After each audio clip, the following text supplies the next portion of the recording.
how do you make money as an investor? The people who don't know think the way you do it is by buying good assets, a good building, stock in a good company, or something like that. That is not the secret for success. The secret for success in investing is buying things for less than they're worth. As you know, I wrote a book in 2011 called The Most Important Thing. And the reason it has that title is because I would find myself in my client's office and I would say, you know, the most important thing in investing is controlling risk. And then 5 minutes later, I would say the most important thing is to buy at a low price. And 5 minutes later, I would say the most important thing is to act as a contrarian. And so back in 2003, I believe, I wrote a memo called The Most Important Thing. I listed 19 things, each of which was the most important thing. And then I used that. I couldn't think of a better format for my book, so I used the same format in 2011. Interestingly, some of the things are different. And that's just supposed to show you that one's thinking should still be alive and should still evolve. And I know that Sir Rob and some of the other fellows went to see Charlie Munger speak in Los Angeles this week at age 91. And I'm sure he's still evolving and getting younger. So I'm going to try to do the same. Now, I should tell you, and I don't know if you know this, but I write memos to the clients. And I'll refer to a lot of memos in this session probably. And they're all available on oaktreecapital.com website. And the price is right. They're all free. And so, I've been sending them out now 25 years. I started in 1990. And I got a letter from a guy named Warren Buffett in 2009 or 10. And he said, if you'll write a book, I'll give you a quote for the jacket. And so I had been planning on writing a book when I retired from work, but Buffett's promise caused me to accelerate my time frame. And what the book is who here has read it? Okay, about half. So what the book is, it's a recitation of my investment philosophy. And as it says in the foreword to the philosophy, which I took the foreword, I don't know about you, I never read the forewords of books, but I took the foreword to mine very seriously. And what it says in there, it's not designed to tell you how to make money. And it's not designed to tell you how easy investment is or to try to make it easy. And in fact, my highest goal is probably to make it clear how hard it is. Investing is very difficult because it's kind of counterintuitive. And it kind of turns back on itself all the time. And there are no formulas that work. So what I tried to do in the book is teach people how to think. And now the thoughts they should hold change from time to time. But how to think, I think, is valid in the long term. It's my investment philosophy. And I wasn't born with an investment philosophy. You'll hear from a lot of people, if you're interested in investing, who'll say, well, I started reading prospectuses at age 8. And I didn't. At 13, I invested my bar mitzvah money, which I didn't do. And in fact, when I was getting out of graduate school, age 23 in 1969, so I know you can all do the math, I didn't know what I wanted to do. I had studied finance at Wharton and accounting at Chicago. And I knew I wanted to do something in finance, but I wasn't very specific. So I interviewed in 5 or 6 different fields. Large consulting firm, small consulting firm, accounting firm, corporate treasury, investment management, investment banking, 6.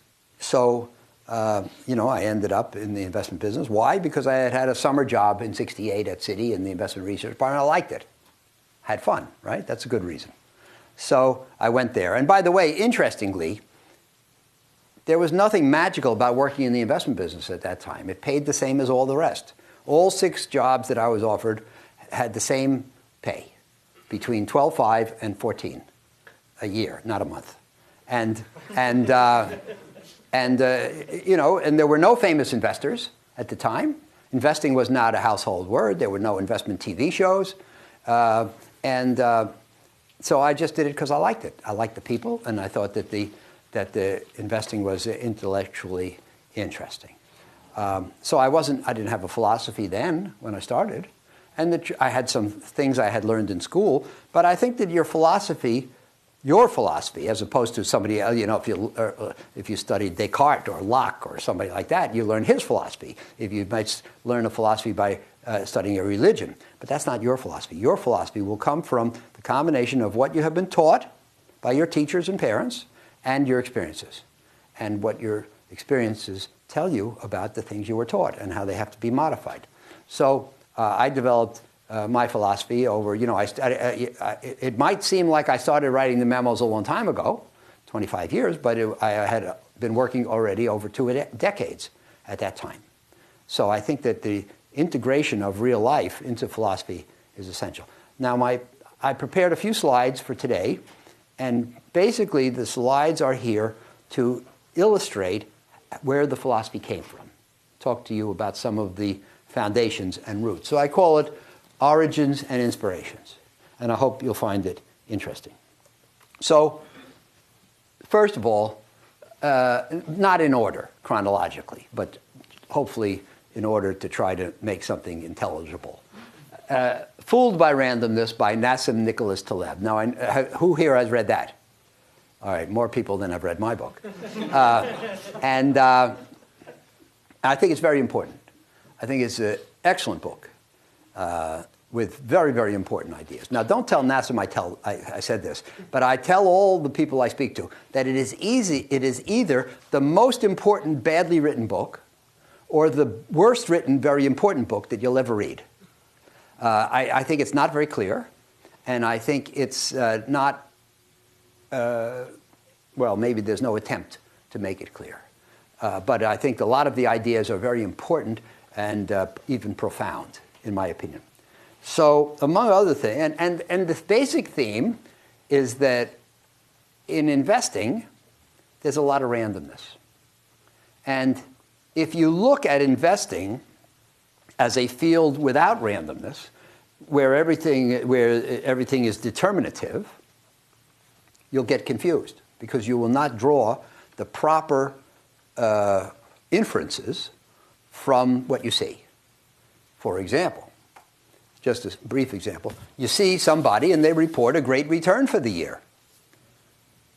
The scientist who thinks that the investment world runs like the world of physics might think, well, great return, that means the guy's a great investor.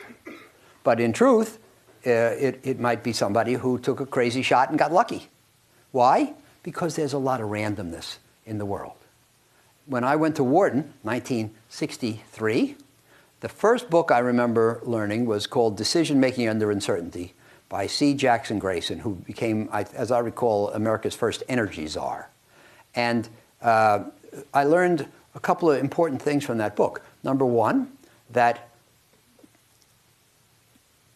you can't tell from an outcome whether a decision was good or bad. It's very important. Most people don't understand this. Totally counterintuitive. But the truth is, in the real world where there's randomness at work, I mean, if you build a bridge and it falls down, then you must assume that the engineer made a mistake, that it was a bad decision to build the bridge that way. But in the real world of where there's randomness, good decisions fail to work all the time. Bad decisions work all the time. The investment business is full of people who are, quote, right for the wrong reason. Made a bad decision. It didn't work out the way they thought, but they got lucky, and they were bailed out by events. So this is very important, and this is the basic theme of Fooled by Randomness, Taleb's first book. Since then, he has written the Black Swan, which became more famous, but I don't think it's as good a book. And he's written a book called Antifragile, and that one didn't get famous.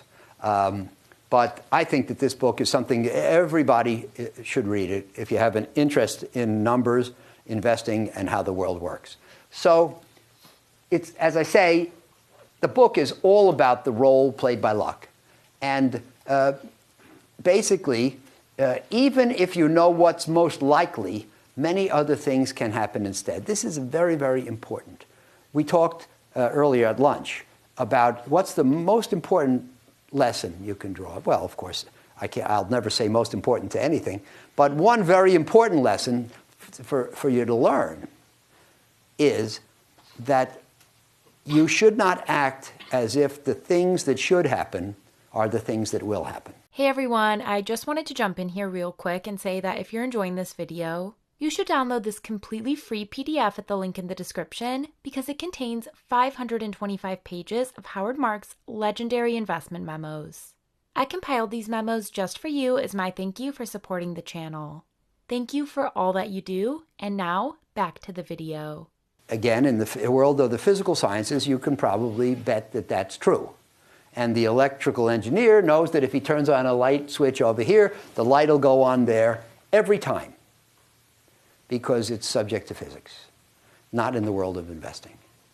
And so for every possible phenomenon, there is a range of things that can happen. There may be one where it's possible to discern which one is the most likely. And if we draw a probability distribution, that may be the highest point on the distribution, the most likely single outcome. But that doesn't mean it's going to happen. And the reason we don't have many probability distributions that look like this, but rather that look like this, is because a range of things can happen. And it's very, very important to notice that, number one, there are lots of things that can happen, so you have to allow for them. And number two, the thing that is most likely to happen is far from sure to happen. So that's very key. There's a professor at the London Business School who put it succinctly. He said, risk means more things can happen than will happen. And this is profound, in my opinion. In the economic world, people generally make their decisions based on something called expected value, which is to say that you multiply every possible outcome. First of all, of course, you don't think in terms of a single outcome. You think in terms of a range of outcomes. So you take if you could iterate over so many, you take every possible outcome, you multiply it by the likelihood that it will happen, you sum the results, and then you get something called the expected value from that course of action. And you choose your course of action based on the highest expected value. And that sounds like a totally rational thing. But what if the course of action that you're considering has some outcomes that you absolutely can't withstand? Then you may not do it. You may not do the highest expected value course of action because it has some you can't live with. You know, who here is willing to be the skydiver who was right 98% of the time, for example. So you may elect to do bike riding on the Google campus rather than skydiving, even though skydiving is more exhilarating 98% of the time.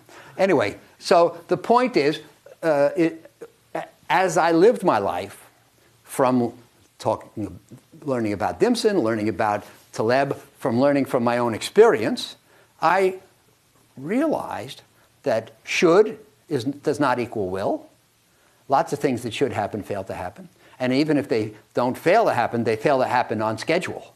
So the thing that the economist or the financier thinks should happen this year may happen in 3 years. You got to live 3 years to see it happen. One of my favorite sayings is, never forget the 6-foot-tall man who drowned crossing the stream that was 5 feet deep on average. We can't live by the averages. We can't say, well, I'm happy to survive on average. We got to survive on the bad days. You got to survive, and if you're a decision maker, you have to survive long enough for the correctness of your decision to become evidence. And you can't count on it happening right away. I always remind people, overpriced is not the same as going down tomorrow. And if you bear that simple truth in mind, I think it helps. So Taleb and the role of luck, very important. Then John Kenneth Galbraith. John Kenneth Galbraith, for those of you who are not familiar with ancient history, was an economist, American economist, died around 2005, I think, maybe a little after, and at the age of about 98. And he was one of my favorites. He was a little on the left side. He was, somewhere between free enterprise and socialism. But He was what we call a liberal in the days when it was okay to say that word. But he was very, very smart, and he was not famous as an economist, but he played a lot of roles in government, and he was a diplomat. But he wrote some very good books, and one of them is called A Short History of Financial Euphoria. And I like thin books, and his is thin, especially the ones he wrote in the last decade or two of his life were very thin. So I enjoyed those. But the short history is very good, and I recommend that to you. And one of the things he says is we have two classes of forecasters, the ones who don't know and the ones who don't know they don't know. Now, I don't believe in forecasts, macro forecasts. People who forecast interest rates, performance of economies, performance of stock markets. And I don't think that my efforts to be a superior investor and most other people's are aided by macro forecasts. So am I saying that the forecaster is never right? No, I'm not saying that. The forecasters are often right. Last year, GDP grew 2%. Many forecasters forecast that GDP will grow this year at 2%. That's called extrapolation. And usually in economics, extrapolation works. Usually the future looks like the recent past. So usually the people who forecast a continuation of the current are right. The only problem is they don't make any money.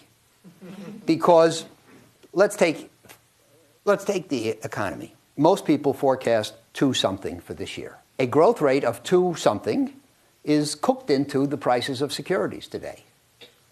If the growth rate turns out to be 2-something, everybody who forecasted that will be right, but security prices will not change much because that 2-something growth was anticipated and discounted a year or two ago. So all those people who are right won't make any money. Our forecast, so that's a correct. So most forecasts, extrapolation works all the time. Forecasts that are extrapolations work all the time, but they don't make any money. Logically, am I saying that forecasts never make any money? No. The forecasts that make money are the forecasts of radical change. If everybody's predicting 2.4% growth for this year, and if I predict -2, and it turns out to be -2, or I predict 6 and it turns out to be 6, I'll make a lot of money. So forecasts which are not extrapolations, forecasts which are radically different from the recent past, are potentially very valuable if they're correct. Of course, they're not of any value if they're incorrect. And if they're incorrect, they'll cost you a lot of money. If everybody else thinks it's going to be 2.4 and you predict 6 and it turns out at 2.4, you're probably going to have taken the wrong investments and lost a lot of money. So deviant forecasts, which turn out to be right, are potentially very valuable, but it's very hard to make them. It's very hard to make them correctly. It's very hard to make them correctly consistently. And somebody at lunch mentioned an early memo I wrote called The Value of Forecasts. And in one of, there was the value of forecasts, and then there was value of forecasts 2, I think, right? And in one of those, I reviewed the recent history of the Wall Street Journal poll. Every 6 months, the Wall Street Journal publishes the results of a poll of economists. And on, GDP growth, CPI, value of a dollar, the price of oil, whatever it might be, a bunch of phenomena. They do it consistently. And they ask like 30 people consistently over time. And so it shows basically that most of the time when people get it right, it's because they predicted extrapolation and nothing changed. Once in a while, something changes radically, and invariably somebody predicted it. But the problem is, if you look at that person's other forecasts over the years, you see that that person always made radical forecasts and never was right any other time. So of course, if you're getting your information from a forecaster, the fact that he was right once doesn't tell you anything. You wouldn't, the views of that forecaster would not be of any value to you unless he was right consistently. And nobody's right consistently in making deviant forecasts. So So the bottom line for me is that forecasting is not valuable. And that's something that my experience has told me. So we don't know what's going to happen, and randomness will play a big role in what happens. And randomness is, by definition, unpredictable. Number 3, The Loser's Game by Charlie Ellis. This is very interesting. Anybody here know the name of the company TRW? Few people. TRW used to be a big conglomerate, and now it's known primarily for credit scores. And there was a guy named Cy Ramo. He was the R. It was Thompson, Ramo, Woolridge, and he was the R in TRW, and very smart. And Cy Ramo wrote a book, and it was about winning at tennis. Who here plays tennis? Okay, this is good, because as I go around the world now, very few people play tennis anymore. But what Ramo said is that there are 2 kinds of winning tennis players. If you look at Pete Sampras or Nadal or Djokovic, how do they win? The winning champion tennis player wins by hitting winning shots. He hits shots that the opponent can't return. They're either so well placed or so strategic or so fast and hard that the opponent can't return them. And if Nadal hits a shot which is not a potential winner, then his opponent can probably put it away because it doesn't have enough difficulty on the ball. So the championship tennis player wins by hitting winners. You play tennis, right? How do you win? Do you win? Sometimes. How do you win? If I win, it's by not hitting it out. That's right. The amateur tennis player, like him and me, we win not by hitting winners, but by avoiding hitting losers. And we believe that if we can just push it back 20 times and just get it over the net 20 times, our opponent can only do it 19. And we believe that we'll outsteady him, outlast him, and eventually he'll hit it into the net or off the court. We'll win the point. But we'll win the point without having hit a winner. So there are obviously 2 styles of tennis. And so the same is true for investing. And so Charlie Ellis wrote an article called The Loser's Game. And he said he thought that in investing, so championship tennis is a winner's game. It's won by winners. He thought amateur tennis is a loser's game. It's won by the people who avoid being losers. He thought that Charlie thought that investing is a loser's game. And so the best way to win at tennis is at investing is by not hitting losers. Now, I believe also that it's a loser's game, not as much as Charlie believes, and not for the same reason. Charlie believes that investing is a loser's game because the market is efficient and securities are priced right. I believe there are inefficiencies. I just think it's hard to consistently take advantage of them, and you have to be an exceptional person to take advantage of them on a consistent basis. And the reason that the pro can go for winners is because he is so well schooled and practiced and steady and talented that he knows that if he does this with his foot and this with his hip and this with his elbow and this with his wrist, that the ball will go where he wants. He doesn't worry about miscues, wind, sun in his eyes, distraction. He's so well schooled. And in fact, in scoring tennis matches, they keep track of something called unforced errors. And the reason they keep track of them is because there are so few. The pro doesn't make a lot of unforced errors. We make unforced errors all the time. And so in order to survive, we have to avoid them. So the point is, if you're going to be an investor, you have to decide, am I good enough to go for winners? Or should I emphasize the avoidance of losers in my approach? And then the fourth input, so I say here that the difficulty of getting it right is what makes defensive investing so important. Because it's just, for us in investing, especially because there's randomness, if we do the right thing with our foot and hip and arm and elbow, we're not going to get a winner every time. And then the fourth origin that I wanted to talk to you about today was my meeting with Mike Milken in November 1978. So in 78, I got a call from my boss at Citibank, and he said, there's some guy in California named Mike Milken, and he deals with something called high-yield bonds. Can you figure out what that means? Because one of our clients had asked for a high-yield bond portfolio, and in that day, nobody knew about it. It was unknown. And so I met with Mike in November of 1978. He came to see me at Citi in New York. He was looking for clients. He was just starting off in the high-yield bond industry, and it was a great meeting. And he explained to me that if you buy AAA bonds, there's only one way to go. AAA bonds are bonds that everybody thinks are great. Their companies are making a lot of money. They have prudent balance sheets. The outlook is good. Everything's perfect. So if everything's perfect, that means it can't get better.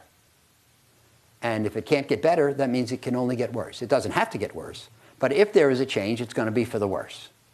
And if you've bought a bond on the assumption that it's perfect and it gets worse, then you lose money. So that's important. On the other hand, he said, if you buy single B bonds and they survive, there's only one way for them to go, which is upgrade. Now, that's not exactly true because they can default and go bankrupt. But the ones that survive will go up, will be upgraded, and the surprises are likely to be on the upside. So this was very important. Again, this is about trying to hit winners, avoid losers. And if you're buying bonds that most people don't think much of, it's hard to have a big loser because such low expectations are incorporated. Now, let me digress for a minute because this is really important. How do you make money as an investor? The people who don't know think the way you do it is by buying good assets, a good building, stock in a good company, or something like that. That is not the secret for success. The secret for success in investing is buying things for less than they're worth. So if you buy a high-quality asset, you know, and I say in the book, there's a guy on the radio. I used to, when I lived in L.A., I listened to NPR on the way to work. And there was a guy and I heard him say it. He said, well, if you go into a store and you like the product, buy the stock. This couldn't be more wrong. Because what determines the success of an investor is not what he buys, but what he pays for it. And if you buy a high-quality asset, but you overpay for it, you're in big trouble. And you can buy a very low-quality asset, but if you pay less than it's worth, chances are you're going to make money. So the book says, chapter 3 says, the most important thing is value, figuring out what the value of an asset is. But chapter 4 says the most important thing is the relationship between price and value.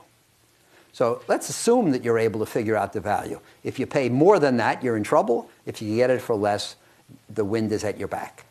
So it was very, very important then to be in an area where the surprises were likely to be on the upside. And if you buy the bonds of B-rated companies about which there are such low expectations, maybe it's easy for there to be a favorable surprise. Now, how can I prove to you that the expectations were low? The answer is that if you look in the Moody's guide to bonds in those years, what was the definition of a B-rated bond? Quote, fails to possess the characteristics of a desirable investment. In other words, it's a bad investment. Now, I drove here from the airport in my car. And if I take you outside to look at my car and I offer it to you for sale, because I don't need that car anymore. When I'm done here, I'm not coming back. If I say to you, would you like to buy my car? What is the one question you must ask me before saying yes or no? Price. You get an A. You get an A. So, in other words, it's a good buy at a certain price. It's a bad buy at another price. Moody is now saying that B-rated bonds are a bad buy without any reference to price. So, in other words, there's no price at which a company that has some credit risk is worth investing in. And by the way, before I turned to high-yield bonds in 78, I was part of the bank's machinery to buy the bonds of the stocks of America's best companies. And I explained at lunch how if you bought the bonds of Hewlett-Packard, PerkinElmer, Texas Instruments, Merck, Lilly, Xerox, IBM, Kodak, Polaroid, AIG, Coca-Cola, and Procter & Gamble, and if you bought them all in 68 and you held them until 73, you lost 90% of your money. Why? Because they were overpriced. The average stock since the post-war has traded at 16 times its next year's earnings. These were trading at 80 and 90 times. Why? Because they were so good. Everybody says, these are great companies. Nothing can go wrong, so it doesn't matter what price you pay. And if you pay 80 or 90 times, that's fine. So here we are, in my experience, again, experience as a teacher. You invest in the best companies in America, you lose a lot of money. Then you go to the high-yield bond business, you invest in the worst companies in America, you make the most money. So it's an instructive lesson if you have your eyes open and you learn from experience, which I did. But the key words were, and they survive, right? There's a little trap there, because you have to catch those three words. If you buy single B bonds that don't survive, then you're in big trouble. But it's obviously, it's tautologically true that if a company about which the expectations are low survives, it'll probably, at minimum, it'll pay off at maturity, and maybe in the meantime, it'll be upgraded or taken over if they survive. So what that convinced me when I was starting the high-yield bond business, and this conversation came at a great point in time, is that my analysts should spend all their time trying to weed out the ones that don't survive.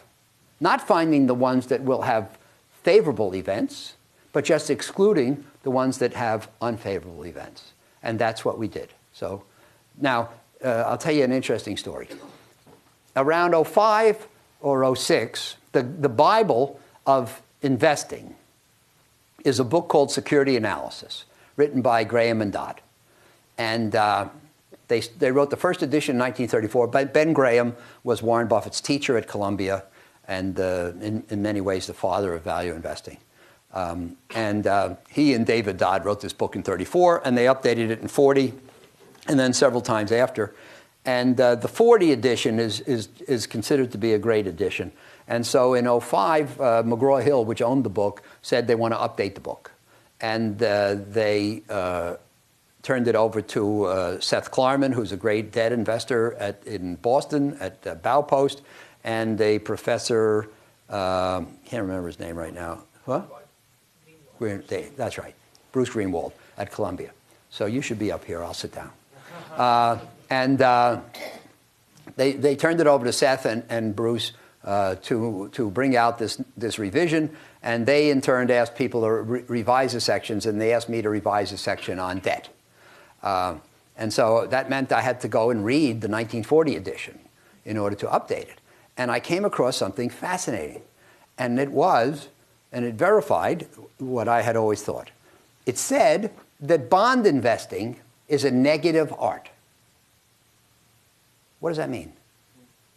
What it means is, I don't know how many of you know how bonds work, but a bond is a promise to pay. You give me $100, and I promise to give you 5% interest every year, and then give you money back in 20 years.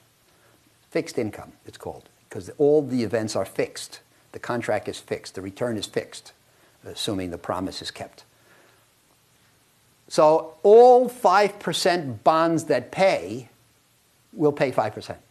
No will pay 6, none will pay 4. All the ones that pay will pay 5%. What does that mean? It means of the ones that pay, it doesn't matter which ones you buy. I'm going to like this one. I like that one a lot. That pays 5. I like that one. That pays 5. It doesn't make any difference. You're not going to be a hero by choosing among the bonds that pay. The only thing that matters is to exclude the ones that don't pay. So if there are 100 bonds, 90 will pay. They'll all pay the same thing. It doesn't matter which of the 90 you choose. The only thing that matters is excluding the 10 that don't pay. Negative art. The greatness of your performance comes not from what you buy, but from what you exclude. So I thought that was very useful. I should have that up here too. But anyway, so that Milken was my fourth input. So Taleb says that the future consists of a range of possibilities with the outcome significantly influenced by randomness. And Galbraith says that forecasting is futile. And Ellis says that if the game isn't controllable, it's better to work to avoid losers than to try for winners. And Milken says that holding survivors and avoiding defaults is the key in bond investing. So if you put them all together, that's how you get the philosophy that's in the book. These were my origins. So when we started Oaktree, April the 10th of 1995, almost exactly 20 years ago, we wrote down our investment philosophy, and here it is. We published it. We were a bunch of guys who had been working together for most of the previous 10 years at a different employer. And we left there as a group, and we started Oaktree. And so for a philosophy, so I believe in writing things down, and like learning at the Lou says today, write them down, right? So we wrote down our philosophy. We published it. We'd never changed a word since. And the clients liked knowing what our roadmap is. So these were the 6 tenets of the investment philosophy. So the first one says that the most important thing is risk control. And we tell the clients, we think that for excellence in investing, the most important thing is not making a lot of money. It's not beating the market. It's not being in the top quartile. The most important thing is controlling risk. That's our job. That's what we'll do for you. And the clients come to us who want to invest in our asset classes with the risks under control. There are other people who put less emphasis on controlling risk, and they have better results in the good times and worse results in the bad times. Our clients want what we give them. Number 2, we have an emphasis on consistency. So we say we don't try for the moon at the danger of crashing. You know, the first memo that I wrote in 1990, I'm sure you remember that, Rob, talked about a guy who was head of an asset manager that had a terrible year.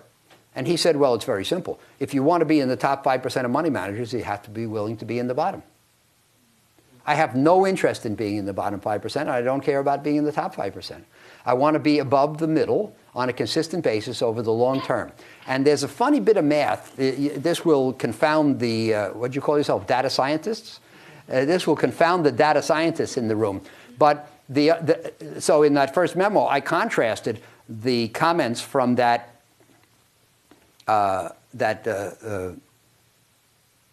money manager with a comment from one of my clients who told me, right about the same time, there was the juxtaposition that caused me to write that first memo. He told me that for the previous 14 years, his pension fund had never been above the 27th percentile or below the 47th percentile. So it was solidly in the second quartile every year for 14 years. So let's see, 27, 47, the average of that is 37, right? What percentile do you think that fund was in for the whole 14 years? 4. And if you think about it, it's really almost mysterious. Why the 4th, not the 37th? And the answer is that when people blow up, they really blow up. And so we said we want consistency. We want to be a little bit above the middle all the time. Maybe we'll pop up to the top in the years when the markets are terrible and our risk control is rewarded. But we think that over a long period of time, we'll be very respectable that way, and our clients will have an absence of bad experiences, which I think for them is very important. So then, macro forecasting is not critical to investing. We do not make our decisions based on macro forecasts, as I explained to you. We all have opinions. Our official dictum is that it's okay to have an opinion, you just shouldn't act as if it's right. And I think this is very important. You know, Mark Twain said, it's not what you don't know that gets you into trouble, it's what you know for certain that just ain't true. And so we try to avoid holding strongly to those macro opinions. And finally, we don't do a lot of market timing, which is very, very hard to do. We do long-term investing in assets that we think are underpriced. So that's the Oaktree philosophy. You can see how the origins and inspirations that I went through fed into that. And in fact, it's all distilled in our motto, which says that if we avoid the losers, the winners take care of themselves. And if we can make a large number of investors and just weed out the problems, then we'll have, just think of the bell-shaped curve. We'll have a lot that do okay, and an occasional one which is exceptional, if we can weed these out. So a lot of money managers go into the clients and say, we will get you in the top quartile, into the great right-hand tail. I think it's hard to do. on a consistent basis. And if you aim for the right-hand tail and you miss, you end up in the left-hand tail. What we say is we'll just lop off the left-hand tail. And if we can do that successfully, and we pretty much have, then what will you have? Okay, good, very good, great, terrific, but no terrible. The average will be very good. And that's basically what we've had. So lastly, I'll just leave you with what I consider my three greatest adages, not mine, but the ones I've encountered over my career and that have been the most helpful. And they're all used in the book. First of all, what the wise man does in the beginning, the fool does in the end. In every trend in investing, it eventually becomes overdone. If you find an asset which is cheap and buy it, that's great. If everybody else figures it out that it's cheap, then it'll go up. Then people see that it's rising, and more people jump on the bandwagon, goes up, up, up. And the last person to buy it is a fool, and the first person to buy it is a wise man. It's the same asset, just at different prices. And as people say, first the innovator, then the imitator, then the idiot. So that's another way to look at this adage. Number two, never forget the 6-foot-tall man who drowned crossing the stream that was 5 feet deep on average. Kind of like that skydiver who's right 98% of the time. It's not sufficient, depending on how you want to live your life, to survive on average. We have to survive on the bad days. So we have to be able to survive the low spots in the stream. Your portfolio has to be set up to survive on the bad days, so you won't be shaken out of your investments. And then finally, being too far ahead of your time is indistinguishable from being wrong.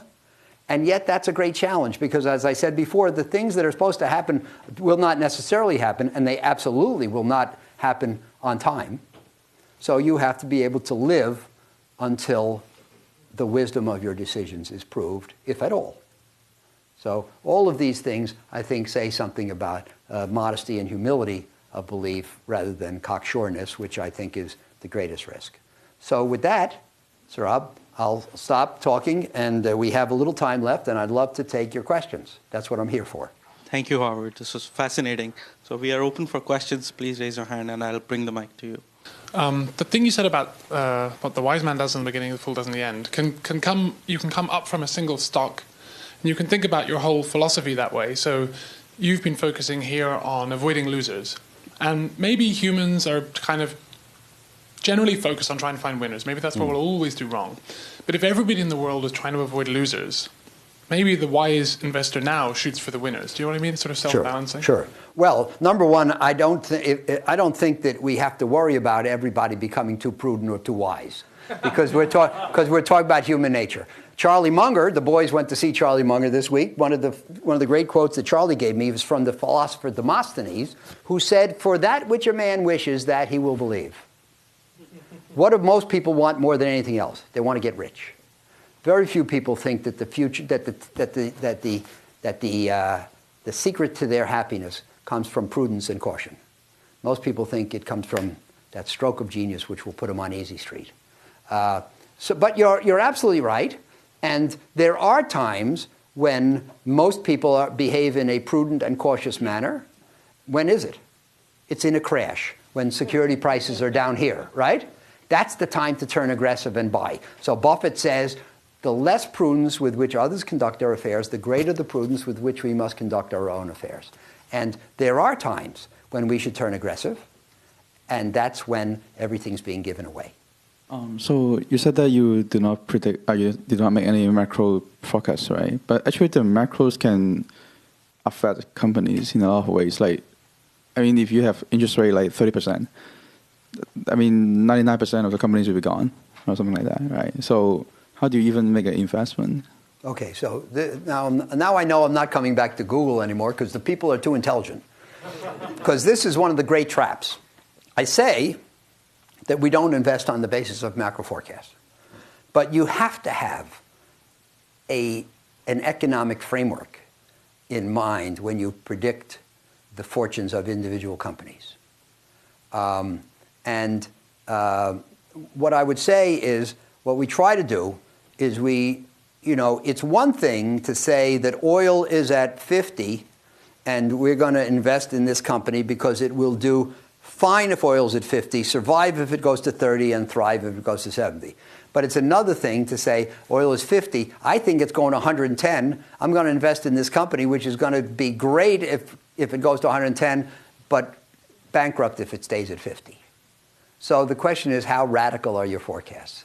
And we try to anticipate a future that looks pretty much like the norm and make allowance for the thing that things other than the norm can happen. And I can't really be much more concrete than that. It's all, all this, by the way, all this stuff is judgment. There are no rules, there are no algorithms, there are no formulas that always work. None of this is any good unless the person making the decision has superior judgment. And, the first chapter of the book says the most important thing is second-level thinking. Most people think on the first level. To be a superior investor, you must think on the second level. You have to think different from everybody else. But in being different, you have to be better. So the first level thinker is naive. He says, this is a great company, let's buy the stock. The second level thinker says, it's a great company, but it's not as great as everybody thinks it is. We better sell the stock. That's the difference between being an average person and a person with superior insight. By the way, most people are not above average. Yes, sir. Do you think diversified index funds adequately protect the amateur investor from losers? Well, this is a great question. The role of the index fund.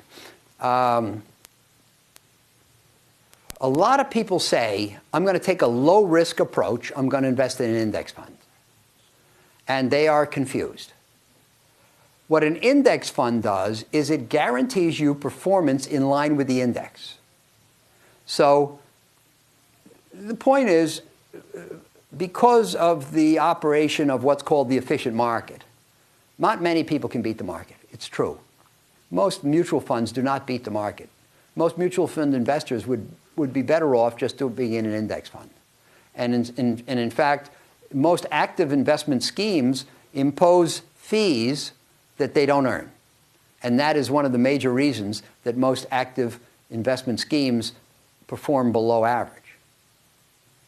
So the index fund, which is called passive investing, yes, it does reduce, it eliminates the likelihood that you fail to keep up with the index. It also, of course, eliminates the possibility that you outperform the index. So you trade away the two sides of the probability distribution for surety that you get index results. So, but it doesn't eliminate the risk of the investment. It eliminates the risk of deviating from the index. What you have to keep in mind is that the index fund investor loses money every time the index goes down. Why? Because there's no value added to keep it above. So, by the way, index investing is a fine thing for the average amateur investor. Because the average amateur investor, number one, can't beat the market. Number two, can't find anybody or hire anybody who can beat the market. But the only thing is, he shouldn't think that it's a riskless trade. It's you eliminate what we call benchmark risk, but you retain the risk of the underlying assets. Oh, sorry. So you've been through one or two of these business cycles, yes. I guess, and with the availability of information and with the number of books being written about this subject, about value and proper investing and how many managers don't beat the market, do you think the average investor is doing anything different than they were 20 years ago? Well, look, I think there's a minor movement toward indexation. It's not a groundswell. There's still lots of money in actively managed mutual funds where there's 2% a year of fees and costs, or 1.5%. But I think there's more in indexation every year, and that's probably appropriate. But I'll just turn it around. I'll leave you with a question. Why can't people beat the market? Because the market's pretty efficient, and market prices most things right, and most people can't find and identify and act on the times when the market prices things wrong. That's why most people can't beat the market. That's what I learned at University of Chicago, and I think it's pretty true. So the reason for the inability to beat the market is the market's efficiency. The market's efficiency comes from the concerted efforts of thousands of investors who are trying to find the bargains. What happens when they stop trying? So when the interest in active investment declines because people give up on it and turn to passive investing, and all the analysts quit studying the companies, then prices resume their deviation from intrinsic value, then it becomes possible to beat the market again. So it's really paradoxical, and I would say counterintuitive. But I don't think we're close to that day. But in theory, there comes a day when so little attention is being paid to active investing that active investing starts working again. Yes, sir. Thanks, Howard, for coming for the talk. So you talk about the difference in value and the price. The other dimension is time. So how do you estimate the time taken to that bridge to close? You never do. You never know. See, what he's saying, I mean, again, it's a very good question.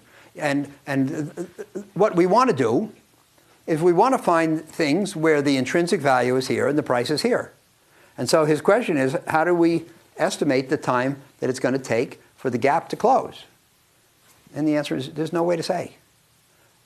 On occasion, there are what we call catalysts. And one catalyst would be the pending maturity of a bond. If a bond is going to mature in 2012 and it's selling at 60 because most people think it's going to go bankrupt, but we think it's going to pay off and at maturity, then the date of that, the existence of a maturity date is going to force the convergence of price to value. Another catalyst today is all these activist investors. They find the company, it's selling, they think the intrinsic value is here, it's selling here because the management is subpar and they're not doing the right strategy. So they go in, they foment trouble, they try to get a board seat, they try to force the management to do the right thing to cause the price to converge with the value. So there are a few catalysts in the world, but generally speaking, you buy a stock, you hope, you think it's worth here, the price is here, you hope it'll converge, but there's no way to estimate the time. And that's the reason why being too far ahead of your time is indistinguishable from being wrong, because it can take a long time. Would you always look for presence of catalyst when you find a gap? Well, there aren't enough. I mean, it happens, most of what we do is in the fixed income world, and there are more catalysts in the fixed income world than in the equity world. You find a stock, how many stocks do you think the activist investors go after a year? 10, 20, 50, 100, no more. There are thousands of stocks. So most stocks are never going to get catalyzed.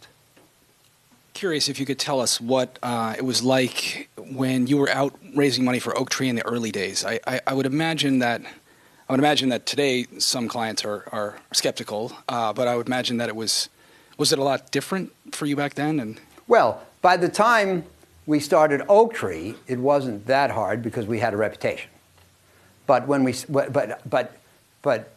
when I started raising money for our strategies, 1978 junk bonds, 90% of investment organizations like Google had a concrete rule against any bond investing below A or below investment grade, which is BBB. And of course, Moody said it's an imprudent investment. So that was very, very hard to overcome. But what you have to do is you have to find a few people. You see, you have to find a few people. You have to go say to them, you should do this because nobody else is. Because nobody else is doing it, it's languishing cheap. You make no money doing the things that everybody wants to do. You make money by doing the things that nobody wants to do, who then turn out to have value. And if you say that message to 100 investors in the beginning, maybe 10 jump on board. After it works for a while, then the rest come on, like the screen says. But hopefully not too extreme. But the point is, it was very hard in the beginning. And, in certain foreign countries, it was even harder because in certain foreign countries where the thinking is a little more narrow than American thinking, I always thought that if I go into somebody's office, I say, you should do this because nobody else is, they'd call the man in a white coat to take me away. They don't understand. I think that Americans semi-intuitively understand the value of contrarianism and of being a maverick. But in many countries, they just don't get it. So that's an example, high yield. Now, but then we started Oaktree that was at Citi. In 85, I switched from Citi to Trust Company of the West, TCW. And in 88, we brought out the first distressed debt fund. Now, we're not investing in companies that have a risk of default. We're investing in bonds that are either in default or sure to be. And people would say, well, how can you possibly make money investing in the bonds of bankrupt companies? And we had to explain to them that if a creditor of a company doesn't get paid the interest and principal as promised, they have a claim against the value of the company. And they exert that claim in a process called bankruptcy. And in bankruptcy, to oversimplify and overgeneralize, the old owners are wiped out and the old creditors become the new owners. And if you bought an ownership stake through the debt for what? For less than it's worth, then you make money. And we've made about 23% a year for 28 years investing in distressed debt before fees without any leverage. So that's pretty astronomical. Why? Because from time to time in distressed debt, you get to buy things for less than they're worth. And in fact, because other people are fleeing from the bankruptcy, maybe you get them to buy them for a lot less than they're worth. So, it was very challenging, but, if you can, and you can't convince everybody, but if you can explain the merits and tell the story clearly and concisely and persuasively, then you get some clients. And then if you get good results, then you get more clients. Thank you, Howard, for your talk. One question. Buffett in 1999 said that if he was running very small amounts of money, he would be able to find lots of bargains and beat the market by 50%, and he would use the word guaranteed. I presume he meant that there are a lot of inefficiencies in the small capitalization stocks. One thing that kind of surprises me is if an analyst willing to work hard on his own, not in an institution, the world of distressed debt investing is kind of shut out, even for the value investor, filled with a lot of technicalities, and seems like the big institution has a lot of advantage there. Are there such inefficiencies that are kind of shut out to the institutions, but the small investor willing to work hard can find inefficiencies in the debt world? Well, I think that the small guy can even be active in distressed debt. He can't get enough bonds to get a seat at the creditors committee table or have a voice, but he can still find superior values.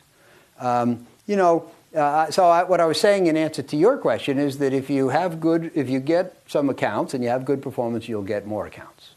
So that goes a little further, because what I really say is that if you have good performance, you'll get more money. And eventually, if you let that process become unchecked, if you get more money, you'll have bad performance. And this is one of the conundrums in our business.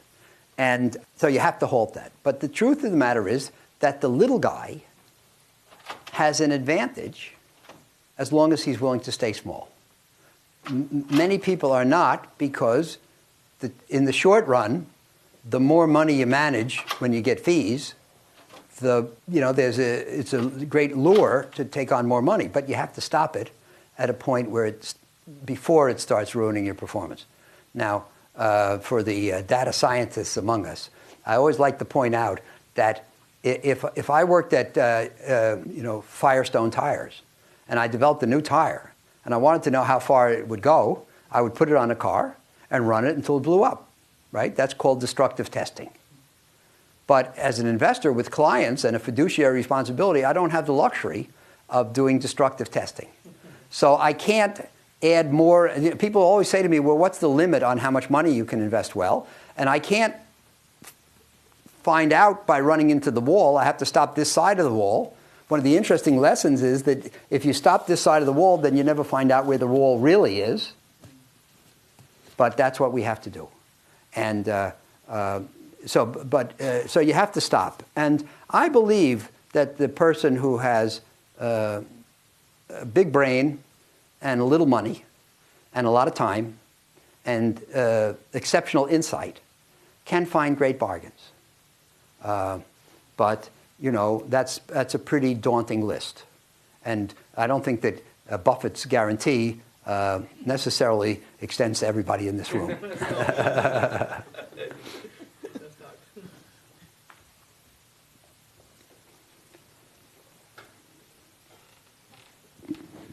Do you see any unhealthy trends in valuation in the market today, the same way tech or housing was valued in the past?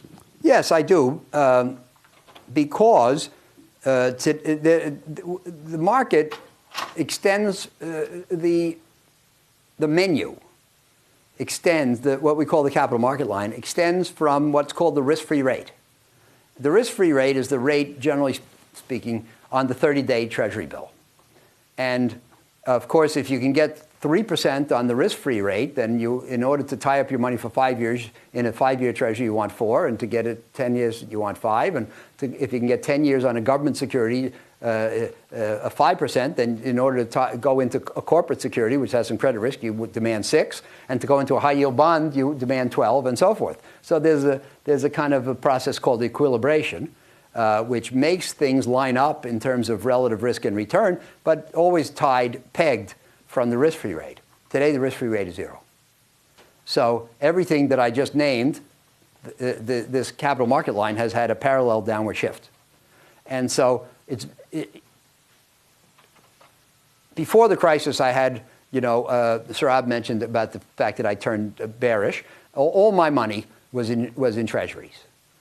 All the money that I had outside of Oaktree was in treasuries. And I was getting 6.5% for 1, 2, 3, 4, 5, 6 year maturities. I was getting income and safety.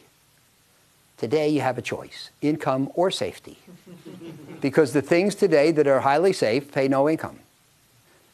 And if you go to Fidelity, conduct an experiment. Go to Fidelity or Vanguard or a big mutual fund firm and go online and look at their menu of offerings and what is the current yield, current net yield after fees and expenses. And you'll see that for money market and short-term treasuries and maybe intermediate-term treasuries, the yield is 0. So just think, the guy is watching the Super Bowl in his undershirt. He gets a statement from Fidelity. He opens it up, and it says, the yield on your fund is now 0. He grabs the phone. He calls the 800 number. He says, get me out of that fund that yields 0 and put me in the one that yields 6. And he becomes a high-yield bond investor. He has no idea why. He doesn't know what a high-yield bond is. He doesn't understand what the dangers are. He doesn't understand how to pick a high-yield bond manager. But he's seduced by that 6% versus 0. And all around the investment world today, people are chasing return. They don't like the low returns that are available on safe instruments. They're going for the gusto. They're going for riskier instruments, and they're doing it mindlessly. And I promised you I'd mention some memos. I forgot to do that. But if you go back, I wrote one in March of 2007 called The Race to the Bottom. And I talked about the fact that when people are, number one, eager to invest, and number two, not sufficiently risk conscious, they do risky things. And when people do risky things, the market becomes a risky place. And that's why Buffett says the less prudence with which others conduct their affairs, the greater the prudence with which we must conduct our own affairs. And that is going on now to some extent, because people can't get a good return from safe instruments. They're going into the risky ones, and they're bidding, So there's a race to the bottom. It's like an auction. Now, if you want to buy a painting at Sotheby's, there's an auction, and the painting goes to the person who pays the highest price. But in the investment world, it's a reverse auction. Well, sometimes you pay highest price, but sometimes you bid in lowest return. So there's a bond that's going to be issued by a company. I say, I demand 7% interest. And this fellow says, no, I'll take 6. And that guy says, I'll take 5. I say I want protective covenants to make sure that the company can't do things that ruins its own creditworthiness.